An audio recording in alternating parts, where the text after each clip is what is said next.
नीमच जिला चिकित्सालय किसी न किसी मामले को लेकर हमेशा सुर्खियों में बना रहता है, परंतु इसी जिला चिकित्सालय में ऐसे चिकित्सक भी मौजूद है जो अपने कर्म को ही सब कुछ मानते हैं और उनका मकसद किसी भी प्रकार से केवल पीड़ित मरीज की जान बचाना ही होता है। उपकरणों और संसाधनों की कमी के बावजूद चिकित्सक मरीज को हर प्रकार से राहत प्रदान कर रहे हैं। ऐसा ही एक मामला सोमवार को सामने आया, जिसमें महिला चिकित्सक ने खुद गर्भवती होने के बावजूद 24 घंटे की सेवा देने के बाद मनासा से गंभीर हालत में जिला चिकित्सालय रेफर की गई। गर्भवती महिला पूजा पति जितेंद्र, जाति दर्जी, उम्र 24 वर्ष, निवासी ग्राम आत्री माता का उपचार कर हाई रिस्क सर्जरी की और जच्चा और बच्चा की जान बचाई। जबकि उसी दौरान महिला चिकित्सक, जो खुद गर्भवती है, अपने जांच परीक्षण के लिए जाना था, परंतु मनासा से आई गर्भवती महिला की हालत गंभीर होने के कारण महिला चिकित्सक डॉक्टर लाड़ धाकड़ ने पहले गर्भवती महिला का उपचार करने का निर्णय लिया और हाई रिस्क ऑपरेशन कर जच्चा बच्चा की जान बचाई।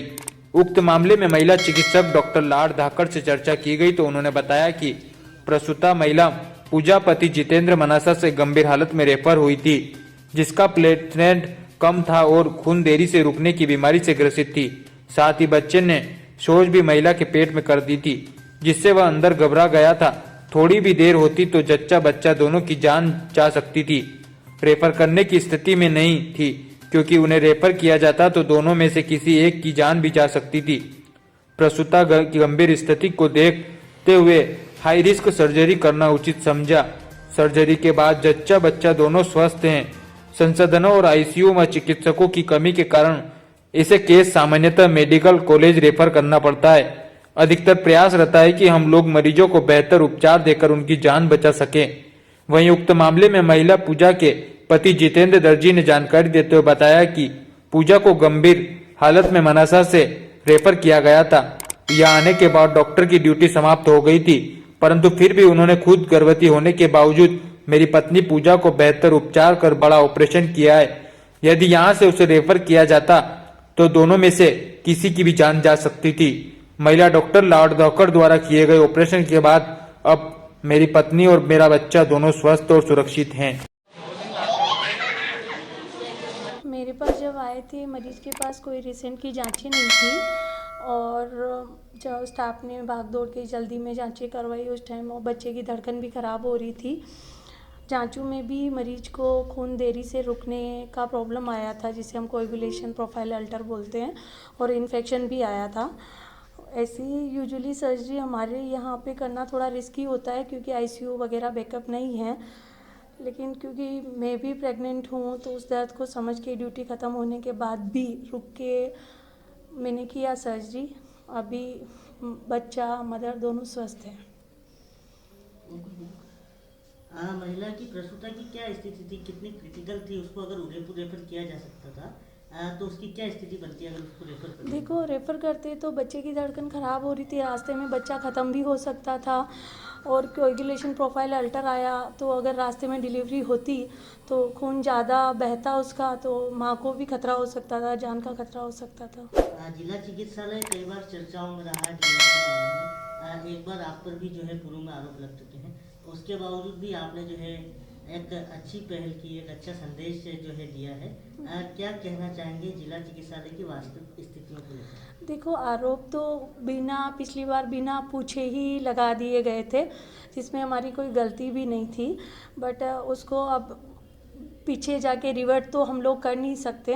बट ये होता है कि चाहे हम ड्यूटी पे नहीं भी हैं, किसी भी क्रिटिकल कंडीशन में भी है, किसी की जान बचाने के लिए अगर हमें इन्फॉर्म किया जाता है, या तो हम चाहे छुट्टी पे भी हैं, कोई फ़ोन भी करेगा कि इस मरीज़ को ये दिक्कत हो रही, तो हम तो पहुंचते हैं हॉस्पिटल, उसकी जान बचाने की पूरी कोशिश करते हैं। इस बार भी किया। इस बार भी ड्यूटी 8 बजे ख़त्म हो गई थी, लेकिन 10:15 तक रुक के उसका ऑपरेशन करके आई हूँ मैं मरीज़ का। आप स्वयं वर्तमान में प्रसूता हैं, उसके बावजूद 24 वर्ष जो है जिला चिकित्सालय में सेवाएं दे रहे हैं। इसे क्या मानते हैं आप? आपके वहाँ से अगर छुट्टी पर यदि आप जाते तो चिकित्सकों की कमी, वहाँ की व्यवस्थाएं बिगड़ेगी, क्या ऐसा कुछ मानकर आप अपनी सेवाएं दे रहे हैं? एक्चुअली क्या है कि 24 घंटे लगातार ड्यूटी करना मेरे लिए भी मुश्किल है प्रेगनेंसी में। तो 24 घंटे तो मैं डिलीवरी तक तो काम करना मैं तो नहीं कर पाऊँगी। हाँ, ये ज़रूर है कि 5-6 घंटे जाके आपको देखना है या सुबह एक बार मरीज़ देखना है, वहाँ तक करने की अगर व्यवस्था होती है तो वो ज़रूर मैं मरीजों के हित के लिए कर पाऊँगी। वो मैंने एप्लीकेशन भी डाला है कि 24 घंटे की ड्यूटी मेरे लिए भी मुश्किल होती, 24 घंटे वो भी एक दिन छोड़ के एक दिन 24 घंटे, फिर दूसरे दिन ऑफ रहता है, उसमें भी कुछ मीटिंग वगैरह कुछ रहता है, सरकारी काम रहते हैं, देखना ही पड़ता है। जो ऑपरेशन आप करके आए हैं उन मरीजों को देखना पड़ता है, तो छुट्टी जैसी चीज़ हम लोग को मिलती ही नहीं है। अभी भी मेरा स्वास्थ्य कम से कम 2 हफ्ते से ख़राब हो रहा है, अब जाके मैंने मेडिकल लीव का अप्लाई किया है। आपका नाम और पता? सर हम 3 तारीख को मनासा शिफ्ट हुए थे, तो मनासा पूरी रात भर रोका मैडम ने, और सुबह मॉर्निंग में मना कर दिया कि इसको नीमच रेफर कर दिया। तो नीमच यहाँ आए थे तो मैडम की ड्यूटी ख़त्म हो गई थी 8 बजे, फिर भी गंभीर समस्या थी और यहाँ से बच्चे ने लेटरिन भी कर दी थी अंदर, तो फिर रेफर करने जैसी हुई स्थिति थी। तो लेकिन मैडम ने ओवर टाइम ड्यूटी करके हमारा काम और माँ और बच्चे को दोनों को सुरक्षित रखा है। क्या ऑपरेशन वगैरह हुआ है? हाँ, बड़ा ऑपरेशन हुआ है। महिला को क्या ब्लडिंग ब्लीडिंग रुकने का जो टाइमिंग था वो सर नॉर्मल नहीं था, वो डबल था। जो नॉर्मल जो रहता है 9 मिनट का, वो उसका रिपोर्ट में 17 मिनट आ रही थी। अगर यहाँ से रेफर करते तो क्या स्थिति बनती? अगर यहाँ से रेफ़र करते तो मुश्किल है कि माँ और बाप दोनों की जान खतरे में ही थी। अभी उपचार से आप संतुष्ट हैं? हाँ, संतुष्ट थे बिल्कुल, बच्चा दोनों दोनों सुरक्षित सुरक्षित थे। बहुत बहुत धन्यवाद डॉक्टर साहब का और मैडम का। हैं? क्या नाम है महिला का? महिला का नाम मेरी वाइफ का है पूजा दर्जी। कहाँ के रहने वाले हैं? वो आत्री माता जी उनका पियर है और ससुराल ग्राम नौगावा मंदसौर डिस्ट्रिक्ट के है।